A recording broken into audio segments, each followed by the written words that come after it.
Nous allons recevoir Monsieur Maguet ici avec Deep Enchanté. Instinct. Bonjour. Bonjour, enchanté. Bonjour à tous. Donc, je me présente, Guillaume Maguet. Donc, je suis Senior Sales Engineer chez Deep Instinct pour la région Europe du Sud. Donc, je m'occupe de toute la partie technique pour l'Europe du Sud. Voilà. Oui, eh bien, Pour la merci. présentation. Oui, voilà pour cette présentation. Et puis, pour ceux qui n'auraient pas assisté à différentes interventions ici, le format consiste à avoir 25 minutes de présentation et ensuite 5 à 10 minutes de questions avec un échange micro auquel nous aurons la possibilité d'approfondir ou de tout simplement lever quelques questions ou quelques incompréhensions. Je vous laisse la parole, Monsieur Maguet. Le thème de votre intervention sont les capacités de prévention de cyberattaques Oui. avec Deep Instinct. C'est à vous. Ok, merci à vous. Donc, je vais commencer un petit peu par vous expliquer notre produit, les différenciations qu'on a dans le produit. Donc, Deep Instinct, nous sommes une société américaine. Nous avons la particularité d'être une société de protection des endpoints, alors que plus communément appelé parfois antivirus, mais comme on n'est pas seulement un simple antivirus, on évite d'appeler ça antivirus. Nous ne sommes pas un EDR, et je vais vous expliquer pourquoi est-ce qu'on n'est pas un EDR. On est bien la première ligne de défense qu'il y a au niveau d'un système. Donc, protection des systèmes, protection des clouds. Donc, nous, on va le faire de 4 manières bien distinctes. La première manière qu'on va faire pour faire de la protection au niveau des systèmes, c'est qu'on ne va pas utiliser de fichiers de patterns, les patterns de signature qu'on voit avec les outils traditionnels que vous pouvez voir avec des mises à jour quotidiennes ou des déconnexions, par exemple, à des serveurs de Smart Reputation. On n'a pas besoin de ça. La deuxième chose qu'on va avoir sur les nouvelles technologies, comme par exemple ce qu'on appelle les next-gen antivirus, vont utiliser certains des mécanismes de machine learning. Le machine learning s'appuie lui-même sur ce qu'on appelle des IOC, des IOA, indicateurs de compromission, indicateurs d'attaque. Nous n'utilisons pas ça. Donc, comment est-ce que nous, on va faire de la prévention? Donc, comment est-ce qu'on va protéger vos systèmes? On va utiliser donc un algorithme de deep learning. Il faut savoir que Deep Instinct, nous sommes la seule société actuellement sur le marché à utiliser un algorithme de deep learning pour faire de la protection des endpoints. Vous pouvez trouver d'autres sociétés qui utilisent du deep learning pour d'autres choses, comme par exemple Tesla, de la conduite autonome, Google pour de la reconnaissance vocale. Vous avez également la société Vectra qui l'utilise pour la partie NDR, et nous, on l'utilise pour la protection d'endpoint. On est le seul. Je vais revenir un peu plus sur le deep learning pour bien comprendre la différenciation entre deep learning et machine learning, parce que c'est vraiment clé dans notre cas.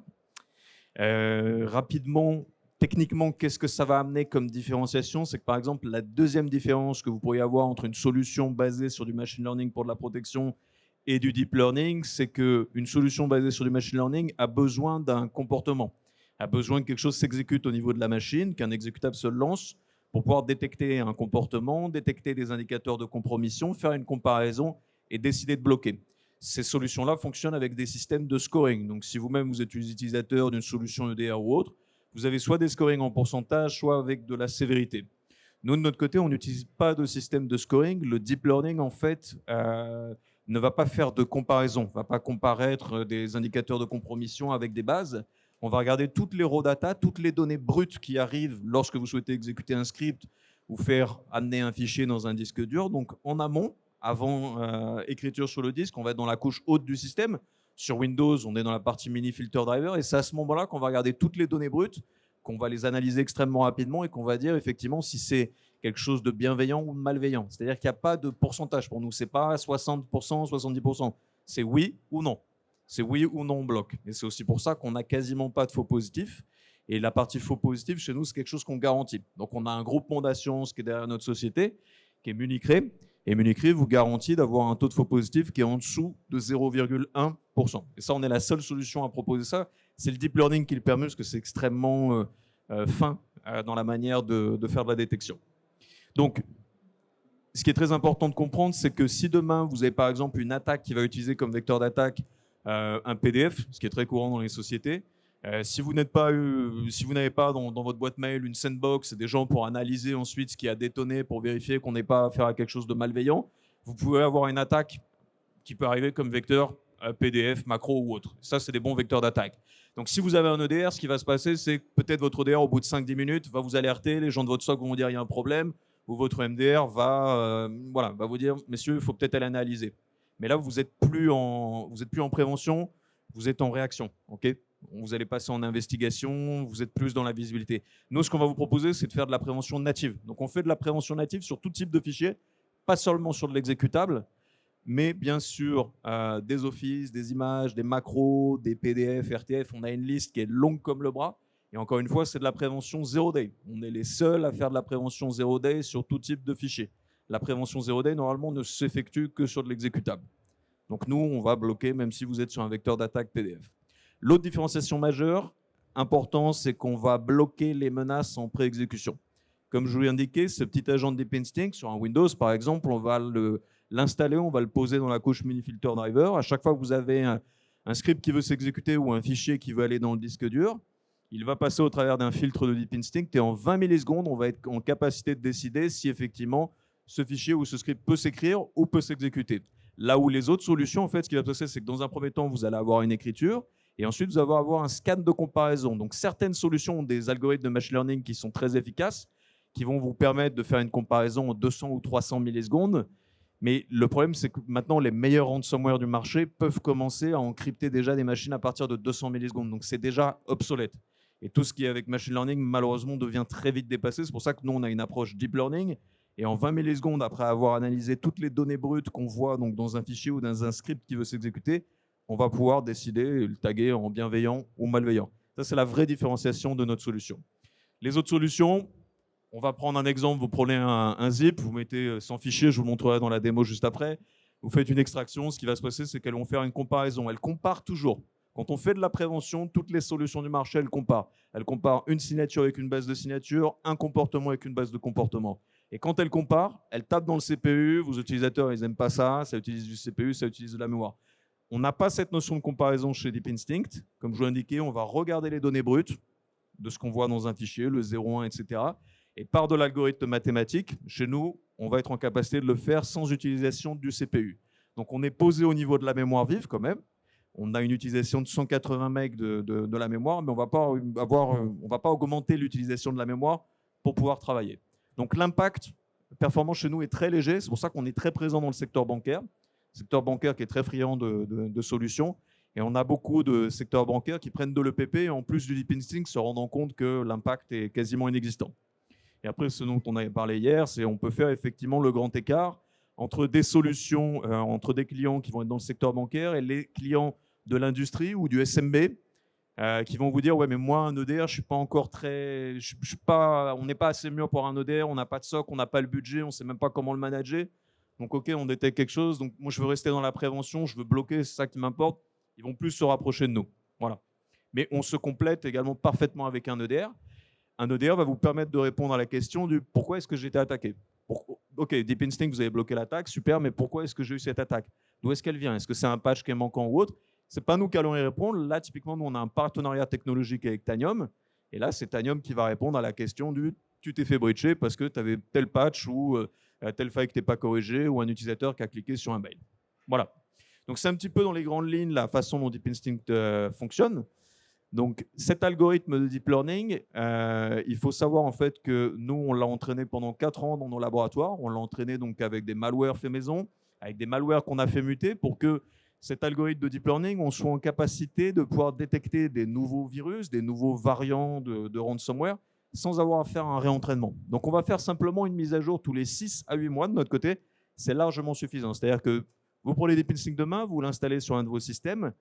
Une fois qu'il est installé, vous pouvez être déconnecté pendant un an et demi. Vous pouvez y injecter un virus du jour, un zero day fait maison, on le bloquera quand même. Et ça, c'est vraiment la vraie nouveauté. Là où avec les autres solutions, vous avez besoin de faire des mises à jour quotidiennes, hebdomadaires ou d'être connecté à des bases de réputation en permanence. Donc ça, c'est pareil, c'est quelque chose sur lequel on a été testé. On a été testé par le SI Lab, on a été testé par de très grandes sociétés du secteur bancaire, par des SOC, des partenaires qu'on a qui sont présents là. Vous pouvez également le tester, vous verrez effectivement qu'on est très, très efficace sur du zero day. Que vous dire de plus avant d'aller sur la démonstration? On a une architecture qui est relativement simple. On est donc sur une architecture SaaS, mais on va dire on ne se base pas, nous, sur notre architecture, puisque comme je vous l'ai dit, tout ce qui est en SaaS, de toute façon, on communique très peu avec eux, simplement pour avoir du reporting, pour faire du fine-tuning de policy. Mais ensuite, on va avoir donc une solution avec agent, comme je vous l'ai indiqué, donc compatible avec mobile, Android, iOS. Serveur à partir de 2008 R2 pour l'obsolescence et tout ce qui est nouveau dans Windows également. On fait du Linux, on fait du Red Hat, du CentOS et de l'Ubuntu, on fait du Mac à partir de Sierra et du Windows à partir de 7. Et on fait également de l'agentless, donc en ICAP, en REST API ou en proxy, si vous le souhaitez également pour protéger des clouds ou autres environnements. Voilà. Donc je vais aller un petit peu sur la partie démonstration. Petite démonstration rapide du produit. Donc la première chose qu'on voit, donc là je suis dans une de mes VM. On voit l'agent de Deep Instinct. Donc c'est un agent qui est relativement simple d'utilisation dans son ergonomie. On voit la version de l'agent. La version de l'agent que vous voyez, la 3.1.17, c'est une version qui déjà chez nous date d'il y a 8 mois. Donc en 8 mois, on n'a pas fait de mise à jour. On n'a pas cette nécessité critique de faire une mise à jour. Encore une fois, on ne fonctionne pas de la même manière que les autres. L'autre chose qu'on voit, c'est que je suis connecté à Internet dans le cadre des tests, parce que j'utilise des scripts pour aller récupérer des virus, mais je peux être déconnecté d'Internet pour tester. Ça fonctionne de la même manière pour nous, que vous soyez connecté ou déconnecté, pas de souci de ce côté-là. L'impact performance, on ne va jamais utiliser plus de 180 MB d'utilisation de mémoire. Quant au CPU, comme je dis, comme on n'a pas cette notion de comparaison, forcément, de facto, l'utilisation du CPU chez nous est extrêmement restreinte, voire même nulle. Donc la première chose que je vais faire comme test, on va envoyer quelques virus dans la machine. Donc j'ai au préalablement tout à l'heure récupéré un échantillon de 100 virus sur des sites bien connus comme Malware Bazar, Virus Total ou autres que j'ai compressé, compilé. Donc ce n'est pas des zero day, parce que les zero day, il faut les faire soi-même et ça serait malhonnête de ma part de venir avec des zero day qui auraient été faits par nos labs. Donc c'est quand même des virus qui datent d'aujourd'hui. Ce que je vais faire en fait, c'est que je vais les extraire dans la machine. Et quand je vais les extraire, on va regarder 4 choses. Donc la première chose qu'on va regarder, c'est le taux de détection. Il faudrait qu'on ait à peu près 95%, que ce soit un bon résultat. Il peut y avoir des faux positifs dans ces sites, mais 95%. La deuxième chose que je voudrais avoir, c'est le dossier d'extraction. Donc le dossier d'extraction, en fait, c'est très important. C'est pour vous montrer qu'on va bien bloquer en pré-exécution. C'est-à-dire qu'avant, effectivement, qu'on ait une écriture sur le disque. Parce que là, vous allez voir, avec un traditionnel, vous avez un comportement qui est différent. La troisième chose, c'est l'impact performance. Donc, je vais laisser la fenêtre de Task Manager pour voir l'impact performance sur la machine. Et ensuite, la rapidité. La rapidité, parce que c'est la clé de notre solution. On va bloquer en 20 millisecondes chacune des menaces. Donc, c'est parti pour l'extraction des 100 menaces du jour. On voit qu'on a les premiers blocages au niveau de la machine. Et là, on voit que les 100 virus ont été bloqués. Donc, c'est quelque chose que vous pouvez tester vous-même avec vos samples de virus. Donc, on a une catégorisation qui a été faite sur chacun des virus, comme par exemple la première qui a été catégorisée comme un vert, la deuxième comme un vert, celle-ci comme un dropper. Beaucoup de clients me demandent comment se fait cette catégorisation. Je n'ai pas la réponse à cette question, c'est l'algorithme mathématique lui-même qui est autonome, qui prend la décision lui-même par les caractéristiques qu'il trouve dans les données brutes de dire c'est un vert, c'est un dropper ou autre. Et il va vous mettre des pourcentages de sûreté par rapport à ça. Le plus important, c'est qu'il a bloqué tout ça et il l'a bloqué avant écriture sur le disque. C'est-à-dire que le dossier d'extraction qu'on avait tout à l'heure, on voit que le dossier est vide. Donc, on n'a eu aucune extraction sur le disque. Si vous essayez ça avec un Symantec, Trade Micro, un Tetris ou peu importe, dans un premier temps, vous avez une écriture qui va se faire sur le disque et ensuite, vous avez une analyse comparative. En fonction des solutions, plus ou moins vite. Ça peut prendre 10 minutes, comme ça peut prendre 3 heures, comme ça peut prendre 2 jours en attendant des updates. Pour nous, c'est instantané et c'est avant écriture.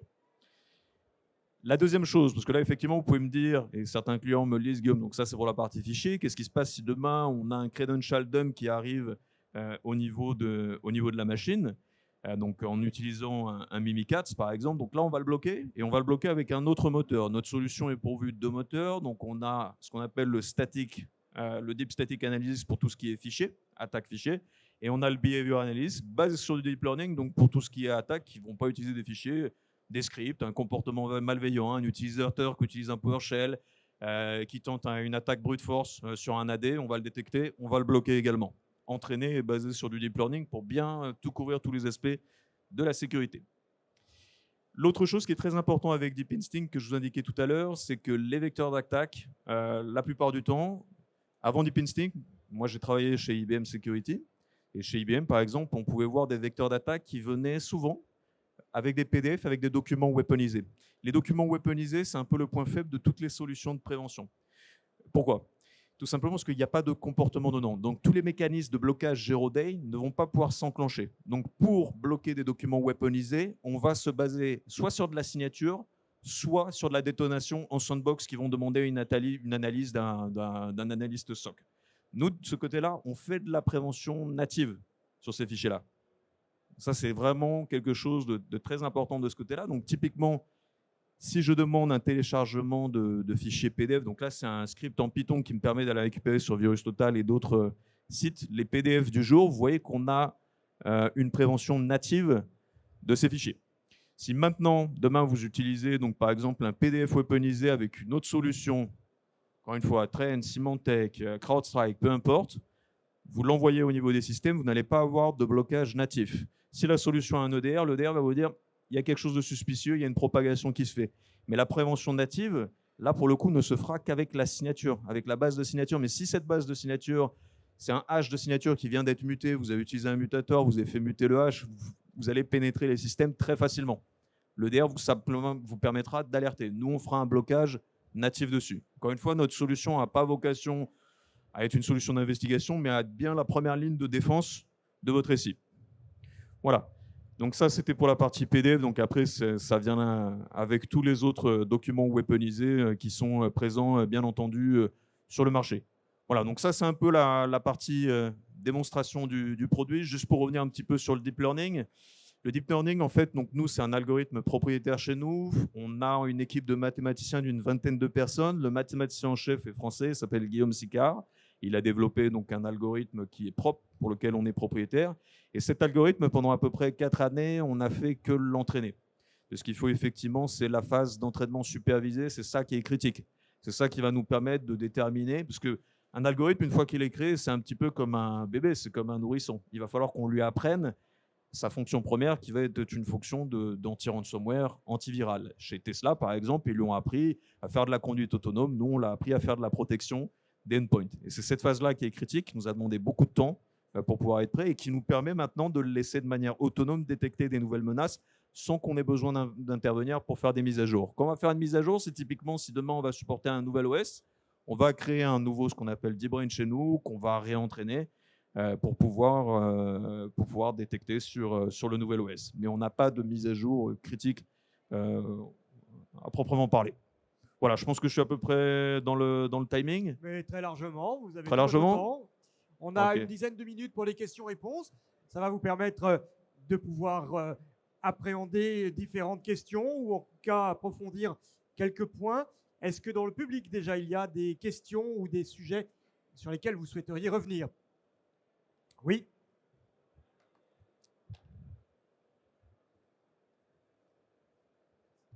Bonjour. Oui, bonjour. Tout à l'heure, vous parliez de faux positifs. Oui. Vous disiez que vous étiez à 0,1%, c'est ça? Moins de 0,1%. Moins de 0,1%. Et concernant les faux négatifs, du coup, je voudrais savoir à combien, si vous avez cette statistique-là, à combien il est et à quel type d'attaque il y a le plus de faux négatifs avec votre algorithme. C'est une excellente question. Donc, alors, par rapport à ça, en fait, les faux négatifs, c'est quelque chose qu'on garantit également. Donc, c'est pareil, on a une garantie avec Municri et on va vous garantir contre le ransomware. Si vous êtes attaqué par un ransomware alors que vous êtes protégé par Deep Instinct, vous serez indemnisé à hauteur de 2,5 millions d'euros, jusqu'à 2,5 millions d'euros chez nous. Donc, c'est la garantie qu'on vous donne. Et je crois que sur le marché, il y a un de nos concurrents qui propose une garantie qui va jusqu'à 1 million d'euros. Nous, on a 2,5. C'est pour vous dire la confiance qu'on a. C'est quelque chose qui est disponible déjà sur le marché français. On va juste vous demander d'avoir un niveau de support premium, c'est tout. Et de rester dans des policies qui sont standards. Mais du faux négatif, pour le coup, on ne va pas en avoir, quoi. Donc voilà. Très bien, merci.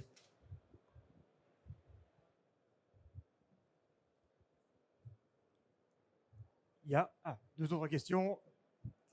Tenez, monsieur. Oui, bonjour. Bonjour. C'est par rapport en fait à la détection dans les 20 millisecondes. Oui. Ouais. Comment vous faites par rapport, par exemple, au Packer, par exemple, il y a des fichiers qui peuvent être légitimes, des applications qui sont protégées par chiffrement. Ouais. Le deep learning, il peut rien y faire de ce côté-là. Il faut que le process s'exécute, l'application s'exécute en mémoire pour qu'il y ait détection. Tout à fait. Il faudra qu'il y aura une première exécution dans la mémoire. Et après, on a dans le moteur d'analyse comportementale une protection sur tout ce qui est injection mémoire. Là, dans ces cas-là, on va jouer avec notre autre moteur d'analyse comportementale, pour le coup. Excusez-moi. Moi, j'avais une question un peu bizarre. C'est simplement, est-ce que on pourrait se servir de votre solution pour empêcher comment dire, la propagation en fait d'un ransomware sur tout un réseau sans avoir à faire de segmentation si je l'installe pendant l'attaque? C'est une question qui vient souvent de la part des clients. Donc, les clients qui se sont fait attaquer, qui se sont fait breacher, nous, ce qu'on va leur dire, c'est que bien entendu, ce qui a déjà été encrypté, c'est perdu. Maintenant, effectivement, d'un point de vue réseau, on ne va pas bloquer les mouvements latéraux, mais nous, on va protéger les systèmes. Donc, on dit aux clients de déployer Deep Instinct le plus rapidement pour éviter effectivement de se faire attaquer. Mais à partir du moment où il y a un mouvement latéral, nous, on n'intervient pas sur la couche réseau. C'est au moment où il y a une tentative d'écriture sur le disque, là, effectivement, on va bloquer. Donc, oui et non, j'ai envie de vous dire. C'est pas vraiment la vocation de l'outil. Là, on est plus dans de l'EDR. Et là, pour le coup, c'est pour ça que j'aime bien laisser ça à l'EDR. Où là, nous, on est plus là en prévention. Là c'est plus du mode pompier. Voilà, c'est l'EDR qui vient, on déploie, on fait de la root cause analysis, on essaie de comprendre d'où ça vient. Nous, on est le médecin traitant, le médecin de famille, on est posé et voilà. Merci. Merci. Monsieur avait une question au fond. Je vous laisse lui passer le micro, s'il vous plaît. Merci. Oui, bonjour. Bonjour monsieur. Bonjour. Vous parliez de en fait investigation. Qu'est-ce qu'on a comme données pour l'investigation, si on en a en fait pour comprendre ce qui s'est passé? Alors, on fournit quelques données d'investigation. Néanmoins, on n'est pas un EDR, donc on ne va pas pousser avec tout le process tree que vous pourriez retrouver avec un EDR pour comprendre d'où est venue une attaque, mais on va fournir des données comme un petit peu de root cause analysis, des comportements suspects, des PowerShell qui ont été lancés. C'est des choses qu'on peut configurer, des exécutions de macros, des choses comme ça, mais il faut bien garder en tête qu'on est sur une approche un peu plus traditionnelle antivirus, où on va rester sur, c'est volontaire de notre part, sur des informations quand même limitées. On ne veut pas aller dans le chemin de l'EDR, ce n'est pas du tout ce vers quoi on tend à aller. Il y a déjà pléthore d'acteurs qui font de l'EDR et on n'a pas vocation à les remplacer. C'est pour ça qu'on a un partenariat stratégique avec Tanium qui, eux, vont effectivement vous fournir tous ces détails-là. Vous pouvez expliquer en quoi vous êtes complémentaire d'un EDR plutôt que de remplacer un EDR? Oui, une excellente question. Donc en fait, les EDR incluent la plupart du temps maintenant ce qu'on appelle également une brique NGAV, Next Gen Antivirus dedans. Cette brique-là, nous, notre constat chez Deep Instinct, c'est qu'elle est extrêmement défaillante. Elle n'est basée que sur du machine learning ou avec des accords de M, par exemple, avec un Bitdefender, pour pouvoir faire de la protection par signature. Et en général, les clients qui sont passés d'un antivirus traditionnel vers de la protection de la brique qui était présente dans l'EDR, ils en sont vite revenus, ils se sont rendus compte que c'était extrêmement faible. Et c'est là où nous, effectivement, on va dire, gardez votre EDR pour faire de l'EDR. Un EDR, c'est un outil d'investigation, c'est là pour faire de l'investigation, pour comprendre d'où vient une attaque, de faire de la root cause analysis, des analyses ou autres. C'est un outil SOC qui est surpuissant, mais ce n'est pas là pour faire de la prévention. On ne fait pas le même métier. Donc nous, effectivement, on est là avant, on est la première ligne de défense, mais après, l'EDR, pour certaines organisations, il faut garder en tête que ce n'est pas indispensable. C'est-à-dire qu'il y a encore des entreprises ou des ETI qui sont encore trop petites pour avoir un SOC ou des services de MDR et qui ne sont pas encore là-dedans à comprendre du « Ok, je me suis fait breacher parce que tel ou tel patch est manquant ». Ils veulent juste que ça bloque et ils veulent juste être protégés. Et c'est là où nous, on est. En fait, si je caricature, vous remplacez un EPP et la partie détection d'un EDR. C'est ça? Oui, en fait, on va remplacer nous, une cible qu'on aime bien, c'est un client traditionnel qui a un McAfee ou un Symantec qui se pose des questions ou un Kaspersky et qui ne sont pas encore dans la logique EDR. On va leur proposer, les gens qui sont déjà dans une logique EDR, on va simplement leur expliquer effectivement qu'on est complémentaire d'un EDR, ou plutôt un EDR est complémentaire de nous, parce que nous, on est un système de prévention novateur.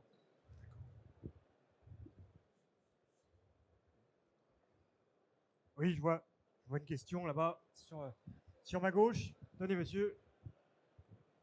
Bonjour. Bonjour. Alors, moi, ma question, elle va concerner les attaques qui se font avant le démarrage, en fait. Est-ce que votre solution a la capacité de couvrir ces types d'attaques? Vous entendez quoi par avant le démarrage? Par exemple, si on arrive à infecter la chaîne la séquence de démarrage, par exemple, Ouais. Au niveau du BIOS ou je sais pas, entre un truc comme ça. Avant le démarrage du système en lui-même? Ouais. Non, là, du coup, on va pas. Non, il faut qu'on ait une exécution. On ait un système de protection. Enfin, une solution de protection système. Donc, il faut qu'on puisse faire intervenir l'agent dessus. D'accord. Merci beaucoup. Pas de souci.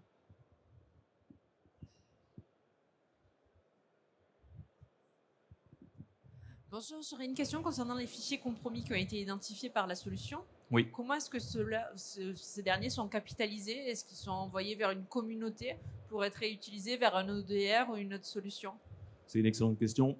Ces fichiers-là, en fait, on ne les utilise absolument pas, on ne les fait même pas remonter dans la console. On va simplement utiliser le hash de signature qu'on va vous faire remonter à des fins de reporting, mais on ne les utilise pas pour réentraîner notre algorithme de deep learning et on ne les partage pas avec aucune communauté. Là où les solutions de machine learning vont avoir besoin de connaître de votre environnement, utiliser des sources tiers pour pouvoir créer de nouveaux IOC, IOA, on ne fonctionne pas du tout de cette manière-là.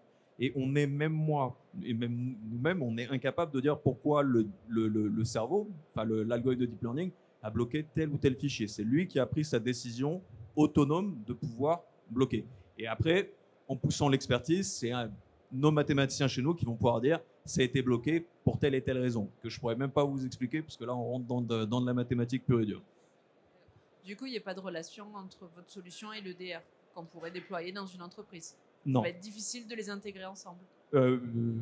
Encore une fois, on n'a pas du tout le même rôle. C'est-à-dire que nous, on est là pour faire de la prévention, l'EDR est là pour faire de l'investigation. Donc, on n'a pas le même rôle du tout. Et malheureusement, il y a toujours eu cette confusion sur le marché de dire EDR, EPP, c'est la même chose, ça va ensemble. Et non, pas du tout. Ça fait rien à voir. Un EDR, c'est pour le SOC, ça fait de l'investigation. C'est comme une caméra de surveillance, ça regarde tout ce qui se passe, mais s'il n'y a pas d'intelligence derrière, c'est inutile. Et nous, on est plus dans le monde un peu PP, prévention, où on fait du blocage. Voilà. Alors, je vois deuxième question.